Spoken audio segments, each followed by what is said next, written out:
कवियों को बहुत से लोगों ने विभिन्न विभिन्न परिभाषाओं से व्यक्त किया है। किसी ने कहा है कि कवि शबनम की बूंदों से गुलाब की उन पंखुड़ियों का पर महबूब का कसीदा लिखने का नाम है, तो किसी ने भावों की प्रस्तुतिकरण कहा है। आज हमारे बीच एक ऐसे ही कवि मौजूद हैं जिन्होंने कवियों की इस परिभाषाओं को सेतु बनने का काम किया है। आज अपनी रचनाओं से उन्होंने अपनी अलग पहचान बनाई है। उनकी पहचान से पहले आज मुझे शकीब का एक शेर याद आ रहा है। शकीब कहते हैं, शकीब अपने परिचय के लिए ये बात काफ़ी है। शकीब अपने परिचय के लिए ये बात काफ़ी है, हम उस रास्ते पे नहीं चलते जो रास्ता आम हो जाए। आज हमारे साथ स्टूडियो में उपस्थित हैं पवन शर्मा जी, जो कि एक कवि हैं। नमस्कार, मैं सोनिका ढडवाल, वागधारा कार्यक्रम में आपका स्वागत है। आज हम बात करेंगे कवि। हमारे साथ एक कवि हैं और उनसे बात करते हैं और उनसे जानते हैं कि उन्होंने कब से कविताएं लिखनी शुरू की, कब से उन्होंने रचनाएं, वो अलग अलग रचनाएं भी लिखते हैं। आइए जानते हैं, उनसे बात करते हैं। मैं पवन शर्मा जी, आपका बहुत बहुत स्वागत है हमारे इस कार्यक्रम में। सबसे पहले हम बात को आगे बढ़ाएं। मैं चाहती हूं कि अब मैंने जिस तरह से अपने दर्शकों को बताया कि आप कवि हैं, तो किसी कविता से इस कार्यक्रम की शुरुआत हो जाए। जी बिल्कुल। मेरे सपने तो कुछ और थे, जी। मैं कर कुछ और रहा हूँ। मेरे सपने तो कुछ और थे, मैं कर कुछ और रहा हूँ। नज़र आती नहीं मंजिल, मैं फिर भी दौड़ रहा हूँ। नज़र आती नहीं मंजिल, मैं फिर भी दौड़ रहा हूँ। सुबह निकल जाता हूँ दिल में नई आस लिए। जी। सुबह निकल जाता हूँ दिल में नई आस लिए। आंखें भर आती है मेरी दर्द का वो एहसास लिए। खुद को खुद ही कोस कर दिल अपना तोड़ रहा हूँ। नज़र आती नहीं मंजिल, मैं फिर भी दौड़ रहा हूँ। मैं दर दर भटकता हूँ सपना साकार हो जाए। मैं दर दर भटकता हूँ सपना साकार हो जाए। दुनिया के आगे दिल लाचार हो जाए। सोचता हूँ अकेले में क्या है जिसे छोड़ रहा हूँ। नज़र आती नहीं मंजिल, मैं फिर भी दौड़ रहा हूँ। नज़र आती नहीं मंजिल, मैं फिर भी दौड़ रहा हूँ। आग लगी है पेट में पर जेब में पैसा नहीं है। आग लगी है पेट में पर जेब में पैसा नहीं है। जो तरस खाए मुझ पर कोई इंसान ऐसा नहीं है। छाले पड़े हैं मेरे पाँव में, फटे जूतों को देख रहा हूँ। नज़र आती नहीं मंजिल, मैं फिर भी दौड़ रहा हूँ। माना वक्त बुरा है लेकिन, माना वक्त बुरा है लेकिन हौसला अभी टूटा नहीं मेरा। बहुत खूब। पूरा भरोसा है खुद पर मुझे, पूरा भरोसा है खुद पर मुझे, अभी मुकद्दर उठा नहीं मेरा। एक दिन किस्मत चमकेगी, एक दिन किस्मत चमकेगी, ये सोचकर आगे बढ़ रहा हूँ। ये सोचकर आगे बढ़ रहा हूँ। ये सोचकर आगे बढ़ रहा हूँ। बहुत खूब कि एक दिन किस्मत चमकेगी, ये सोचकर मैं आगे बढ़ रहा हूँ। बहुत ही खूब कविता, बहुत ही सुंदर कविता जो है आपने शब्दों में जो है पिरोई है। सर, बात करें पवन शर्मा जी, आपको जब ये आपने कविता लिखी, आपने बहुत ही गहराई जो है इस कविता में है। बहुत ही समय लगा होगा आपको इस कविता को लिखने में। उससे पहले मैं ये जानना चाहूँगी, आपको लिखने का शौक़ कब से हुआ? अगर लिखने की बात की जाए तो मैं 98 से लिखा हूँ। उस समय मैं +1 +2 में था, तब से लेकर लिख रहा हूँ। तो मुझे जो है उस समय से ही लिखने का शौक़ चढ़ा और मैंने लिखना शुरू किया। तो तब से लेकर मैं लिखता गया, लेकिन बीच में कुछ ऐसी स्थितियाँ बनी कि मैं अपने गीतों को, अपनी रचनाओं को कहीं ना तो प्रकाशित कर पाया, ना कहीं कहीं प्लेटफॉर्म पे ला पाया। तो बस लिखता गया और एक डायरियों को भरता गया। इस समय मेरे पास 3 से 4 डायरियाँ भरी हुई है गानों की। 1500 से 2000 के बीच में गाने लिखे हुए हैं। तो अब वो मौका मिला है मुझे आगे आने का। बहुत जी, 2021 में मेरे को ये मौका मिला। सर, जैसे कि आपने अपने बात करते हुए हमें पता चला कि आप गीत भी लिखते हैं। तो आप किस तरह के जो गीत लिखते हैं, कौन कौन तरह के गीत हैं, आप कौन से गीत लिखते हैं? मैं गीत, हर तरह के गीत लिखता हूँ। जैसे प्रेम रस हो गया, श्रृंगार रस हो गया, भजन हो गए, भजन भी मैं लिखता हूँ और तो पहाड़ी गीत भी लिखता हूँ। जी, तो पवन शर्मा जी ऐसा कहते हैं कि जो आपने भजन लिखा है वो किसने गाया है? थोड़ा-सा हम चाहते हैं कि अपने दर्शकों को दिखाएँ जो आपने भजन लिखा है और अपने दर्शकों को थोड़ा सुनाते हैं वो भजन। जी, बिल्कुल। जी। दर्शन पाओ भगतों, तारा रानी के दर्शन पाओ भगतों, मैया बुलाए चले आओ भगतों, मैया बुलाए चले आओ भगतों, तारा रानी के दर्शन पाओ भगतों, तारा रानी के दर्शन पाओ भगतों।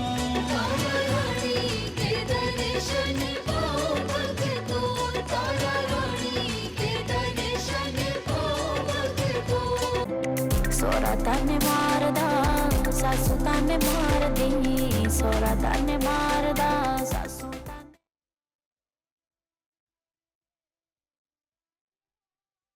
है वो भजन जो हमने अपने दर्शकों को सुना है, बहुत ही खूबसूरत भजन जो है आपने जो लिखा है।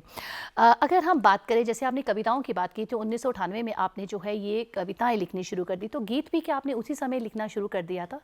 जी हाँ, गीत भी उसी समय लिखना शुरू कर दिया था। बस जैसे-जैसे समय मिलता रहता था मैं लिखता रहता था। जी। और गीत, भजन वगैरह, देशभक्ति गीत हो गए, हर तरह के गीत लिखता था।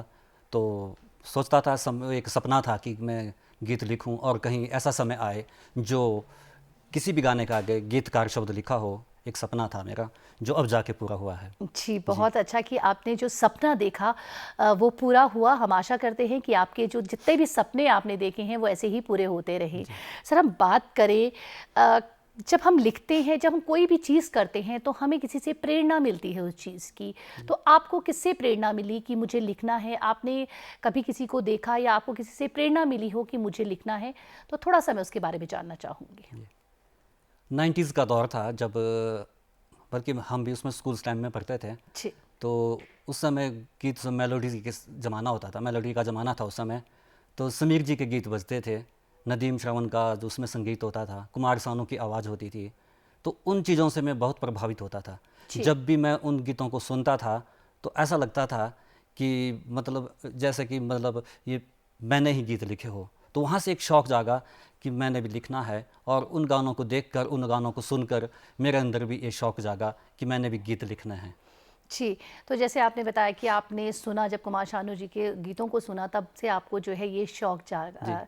तो जब आपने शुरुआत में लिखना शुरू किया, जब आप शुरुआत आपने लिखने से शुरू की तो कितना समय लगा? क्योंकि किसी भी चीज़ लिखने के लिए एक तो शब्दों की माला को पिरोना बहुत ज़्यादा मुश्किल होता है और शब्द इकट्ठे करना एक मुश्किल काम होता है। तो आपको कैसे आपने उन शब्दों को पिरोना शुरू किया? कहाँ से शब्दों को जोड़ना शुरू किया? इसके लिए मैंने पढ़ना शुरू किया, जिस तरह की बुक्स होती हैं वो जी। शायरों को सुना, जो अच्छे-अच्छे शायर हैं, जैसे राहत इंदौरी जी हो गए, कुमार विश्वास जी हो गए। तो उनको मैंने सुना, समीर जी के गानों को मैं सुनता था, बड़ी गौर से सुनता था। सिर्फ ऐसे ही नहीं कि उसको सुना और बाहर कर दिया, एक-एक शब्दों को उसको सुनता था और उसका मीनिंग जो नहीं पता लगता था उसको मैं फिर सर्च करता था। क्योंकि उस समय गूगल का ज़माना नहीं था, तो किताबों में का सहारा लिया जाता था। तो मैं उसमें उसको ढूँढता था और फिर उस तरह से फिर मैं उसको लिखता था। तो एक गीत लिखने में वो तो एक मूड की बात होती है कि आपका मूड कैसा है। अगर अच्छा मूड है तो आप जल्दी गीत लिखते हैं। एक समय ऐसा भी था जब मैं 1 या 1.5 घंटे में जो है 3-4 गाने लिख देता था।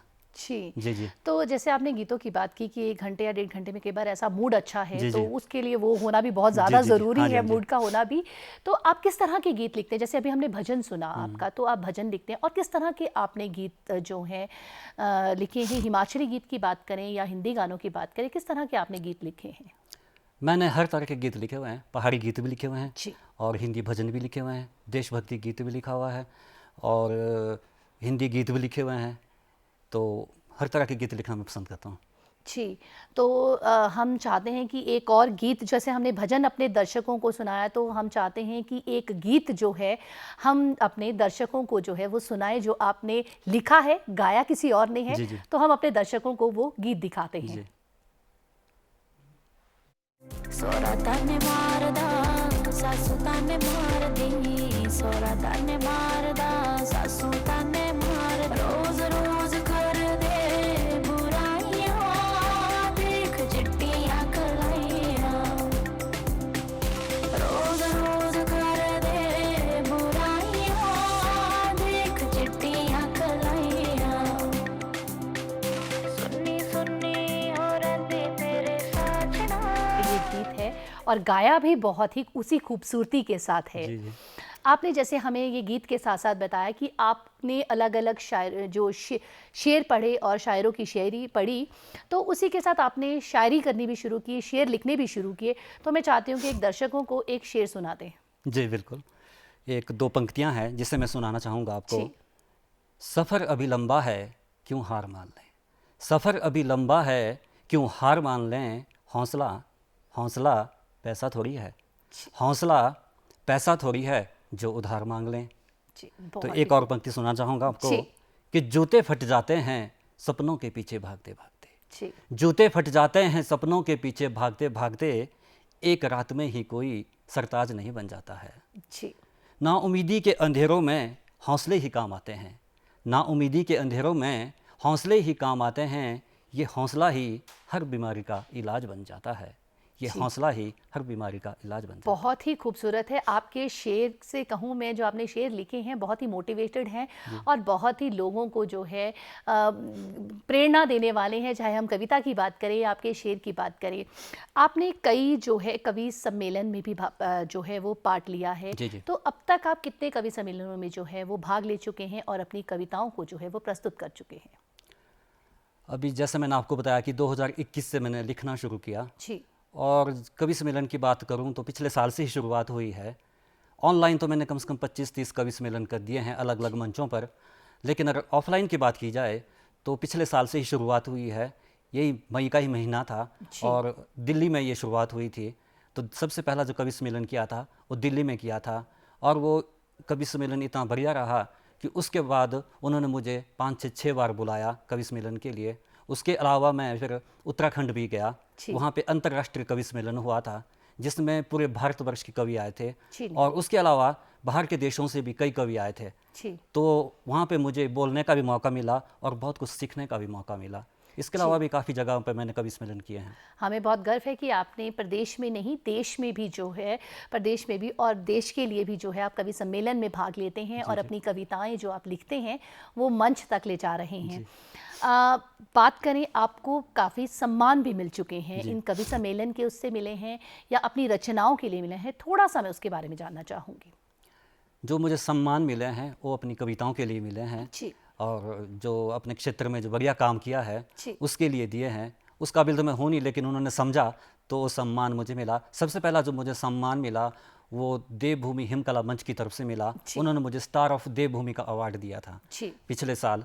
उसके बाद मुझे कांगड़ा में भी अवार्ड मिला, वहाँ पे अवार्ड शो हुआ था, तो वहाँ पे हिम जागृति मंच ने मुझे बेस्ट पोइट का अवार्ड दिया था। जी, उसके अलावा अभी कांगड़ा में अभी अवार्ड मिला था मुझे, तब मैं गया था नीचे साधना चैनल पे है, तो साधना चैनल पे भी मैंने अपना एक काव्य गोष्ठी हुई थी, तो उनके साथ भी मैंने एक किया, तो उन्होंने मेरे को सम्मानित किया है जी। साधना चैनल वालों ने। बहुत बहुत ही अच्छा लगा जान के कि आपको कई सम्मान जो है वो मिले हैं। और अभी जो आपने बताया हमें, जैसे आपने रचनाएं भी लिखी हैं, आप कई रचनाएं भी लिखते हैं, तो किस तरह की रचनाएं लिखना आप पसंद करते हैं? मैं वैसे भजन लिखना ज़्यादा पसंद करता हूँ, भजन जी। भी लिखता हूँ कि जैसे मैंने आपको बताया कि मैं कर्मकांड क्षेत्र से जुड़ा हुआ हूँ, पूजा पाठ भी करता हूँ, तो भगवान में आस्था रही है शुरू से लेकर। घर का माहौल कुछ ऐसा रहता था शुरू से लेकर ही जी। कि मतलब हम प्रभु के साथ जुड़े हुए थे। तो इस तरह का एक भजन है जो मैंने लिखा है। तो जैसे गाय, आप देखा होगा आपने, सड़कों पे जी। घूमी रहती है, आज के लोगों ने उन्हें छोड़ दिया है अपने मतलब के लिए, वो पाल नहीं पाते।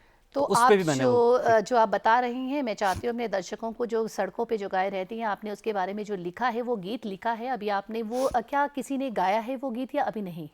एक्चुअली मैंने गीत दिया है गाने के जी। लिए, रिकॉर्ड हो चुका है। तो मैं चाहती हूँ कि कुछ पंक्तियाँ जो है उसकी कुछ लाइनें आप हमारे दर्शकों को सुना दीजिए। जी बिल्कुल। एक गाय की करुण पुकार है जो कृष्ण भगवान से कहते हैं जी, कि तू तो चला गया, कहते हैं, लेकिन तूने जो है इन कलयुग के लोगों के पास हमारे को छोड़ दिया है। तो वो करुण पुकार क्या है वो मैं अपने शब्दों में आपको सुनाने की कोशिश करूँगा। जी, तू कहाँ गया हमें छोड़, शाम तेरी याद सताती है। तू कहाँ गया हमें छोड़, शाम तेरी याद सताती है। अब तो देख हमारी ओर, शाम तेरी याद सताती है। कृष्ण एक तेरा जमाना था, हमें तुम बंसी सुनाते थे। कृष्ण एक तेरा जमाना था, तुम हमें बंसी सुनाते थे। पीठ पर हाथ फेर कर तुम हमें बड़ा लाड लड़ाते थे। कहाँ छुप बैठे हो कठोर, शाम तेरी याद सताती है। तू कहाँ गया हमें छोड़, शाम तेरी याद सताती है। इन कलयुग के लोगों ने हमें छोड़ दिया सड़कों पर, मजबूर हो गए हम तो गंद खाने को सड़कों पर। ठंड है बारिश भी घनघोर, शाम तेरी याद सताती है। तू कहाँ गया हमें छोड़, शाम तेरी याद सताती है। भूख प्यास से तड़फ रही हूँ, भटकूं मैं गली मोहल्ले। लोग करते नहीं अब सेवा, सबके सब हुए निठल्ले। देखूं मैं तेरी ओर, देखूं मैं तेरी ओर, शाम तेरी याद सताती है। तू कहाँ गया हमें छोड़, शाम तेरी याद सताती है। कोई डंडा मार भगाए, कोई दरवाजे से धुतकारे, मैं तो खून से हुई लथपथ, पड़ी हूँ सड़क के किनारे। कोई देखे ना मेरी ओर, शाम तेरी याद सताती है। तू कहाँ गया हमें छोड़, शाम तेरी याद सताती है। है। बहुत ही खूबसूरत, बहुत ही अच्छा। जो बात करें, अगर मैं बात करूं आपसे, तो कहीं ना कहीं जो जानवर है वो बोल नहीं सकता, वो अपना दर्द जो है आपने इस माध्यम से, जो वो दर्द उनको है वो अपने माध्यम से, जो आपने कलम के माध्यम से जो है वो लिखा है, बहुत ही खूबसूरत है। जी। बात करें पवन शर्मा जी, आपके फेवरेट कवि की अगर मैं बात करूं तो कौन है, किनसे प्रेरणा लेते हैं आप, किनको देख के आपको लगता है कि नहीं मुझे भी और कविताएं लिखनी है?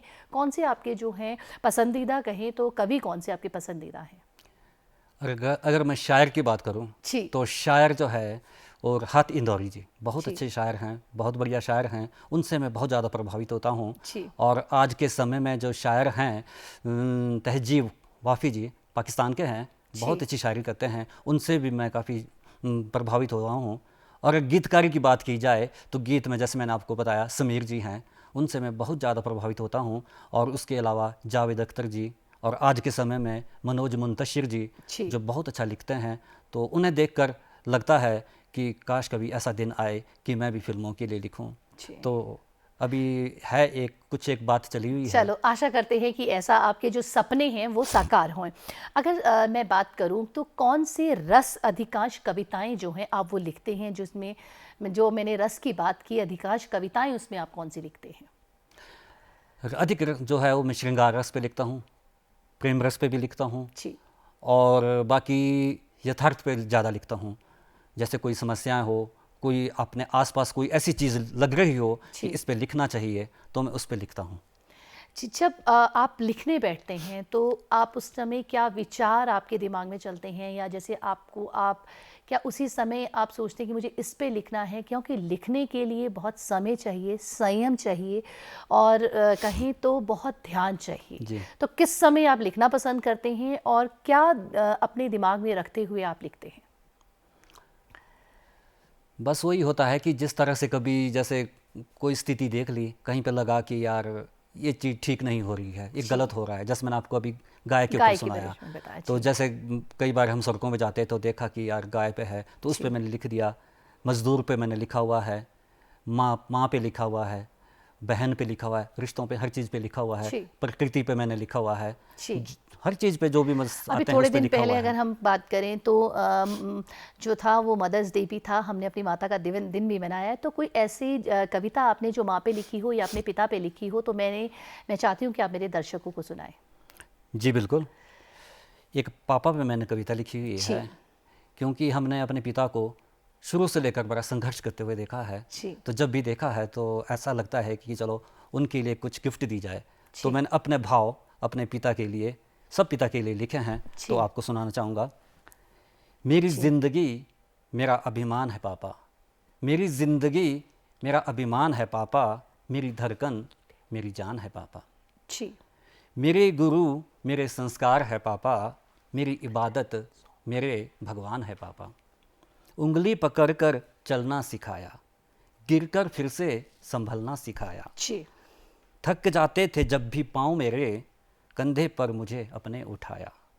मेरी सपने मेरी उड़ान है पापा, मेरी ज़िंदगी मेरी जान है पापा। जी जेब खाली थी फिर भी सब दिया, हमारे लिए दिन रात एक किया। अपनी हर ख्वाहिश को दबाकर जी हमने जो मांगा वो सब दिया। कितने मुझ पर तेरे उपकार है पापा, मेरी धड़कन मेरी जान है पापा। जब तुम बूढ़े हो जाओगे पापा, नहीं ढंग से चल पाओगे पापा, मैं दौड़ कर चला आऊँगा, जो एक आवाज़ लगाओगे पापा। जी तेरे चरणों में मेरा कल्याण है पापा, मेरी धड़कन मेरी जान है पापा, मेरी धड़कन मेरी जान जान है है पापा। पापा। बहुत ही खूबसूरत कि जो पिता है अपने बच्चों के लिए कितना संघर्ष करते हैं और अपनी ख्वाहिशों को दबाते हैं ताकि उनके बच्चे जो हैं वो खुश रह सकें। आपने बहुत ही सुंदर जो ये है कविता है जो वो लिखी है। आपने बोला कि जो आपको प्लेटफॉर्म मिला वो 2021 से मिलना शुरू हुआ, तो ऐसी रचनाएं आपकी कोई प्रकाशित हुई हों, ऐसी रचनाएं जो आपको जो फेवरेट रचनाएं हैं आपकी, कुछ ऐसी कोई रचना बताइए हमें।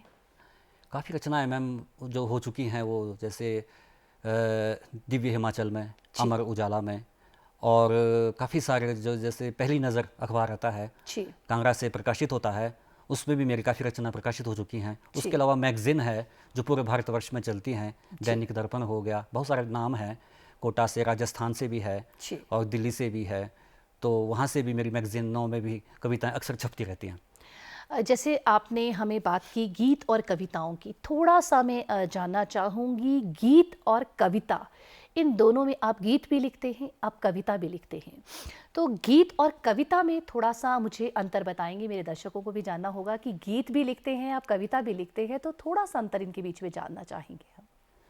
कविता वो होती है जो हम जिस बोल कर करते हैं, जी जैसे हमने बोल दिया तो वो जो भाव प्रकट हुए हैं वो कविता बन जाती है। जी लेकिन जब कोई गीत बनता है तो वो छंदों में बनता है, बहर में बनता है, मीटर में बनता है, जी तो वो फिर जैसे कोई धुन दिमाग में चल रही हो, कोई तर्ज दिमाग में चल रही हो, तो उसी तर्ज पे वो गीत बनता है और मूड के हिसाब से गीत बनता है। सैड सॉन्ग है तो वो उस हिसाब से बनेगा, और मोटिवेशनल सॉन्ग है तो उस हिसाब से बनेगा। जी जी तो जैसे हम बात में उसी बात पे आ रही हूँ कि लिखने के लिए संयम, समय, सब चीज़ें चाहिए। जी तो जैसे आप बिज़ी भी हैं, आप और कार्य भी करते हैं, जैसे आप अलग अलग जगह पे जाके जो कवि सम्मेलन हैं उनमें भी भाग लेते हैं, और कई सम्मेलनों की बात आपने हमसे बताई। जैसे आप कह रहे हैं कि आप 3 डायरी लिख चुके हैं, उनको प्रकाशित करने वाले हैं, तो क्या दिमाग में है कि जब मैं उनको अब पब्लिश करेंगे, कि अब उनको जो है आगे आपको मंच मिला है, तो क्या आपके सपने क्या हैं उनके लिए? सपने तो मेरे यही है कि मैं बॉलीवुड के लिए सॉन्ग लिखूं, जी फिल्मों के लिए गीत लिखूं। तो सपना तो बहुत पहले से देखा था, लेकिन अब जाके थोड़ा लग रहा है कि सच होने वाला है। अभी कुछ एक म्यूज़िक डायरेक्टर से मेरी बात हुई है मुंबई में, जी तो 5-6 गाने उनमें से लिए हैं हिंदी सॉन्ग, तो भगवान ने चाहा तो बहुत जल्दी वो आपको फिल्मों में दिखेंगे, मेरे जी। लिखे हुए जितने भी गीत। हाँ जी। तो मैं चाहती हूँ कि अपने दर्शकों को एक और कविता जो है आप सुना दीजिए, क्योंकि आपकी इतनी अच्छी, इतनी गहराई है उन कविताओं में, तो मैं चाहती हूँ कि एक कविता और हम सुन लेते हैं आपसे। जी बिल्कुल। जैसे मैंने आपको बताया कि मैं पहाड़ी गीत भी लिखता हूँ, जी तो एक पहाड़ी कल्चर जो हमारा है, हिमाचली कल्चर है, जी। जिस पे मुझे क्या हम सभी हिमाचलियों को गर्व है, तो उसी पे मैंने एक गीत लिखा है, पहाड़ी जी। में लिखा हुआ है, जी तो उसको सुनाना चाहूँगा। बोलो हमें पहाड़ी नाचने गाने रे शौकीनो, बोलो हमें पहाड़ी नाचने गाने रे शौकीनो, नाटी लागो ठुमका लगाने रे शौकीनो। हमें प्यारो री बोली जानू प्यारो दे मरना, हमें प्यारो दी बोली जानू प्यारो दे मरना, सच्ची पक्की बात जानू धोखा नहीं करना। घरे आओ पौने चाय पिलाने रे शौकीनो, बोलो हमें पहाड़ी, बोलो हमें पहाड़ी नाचने गाने रे शौकीनो। जी मिली जुली रौना पीरा एक दूजे री जानू, मिली जुली रौना पीरा एक दूजे री जानू, हमें धाटू टोपी पहनू असो सीधे सादे मानू। जी गाय भैंस पालू दूध घी खाने रे शौकीनो, बोलो हमें पहाड़ी नाचने गाने रे शौकीनो। असो हिमाचल महारा सभी देशा दे प्यारा, असो हिमाचल महारा सभी देशा दे प्यारा, डूंगे नाड़ू पानी रे असो ऊंची ऊंची धारा।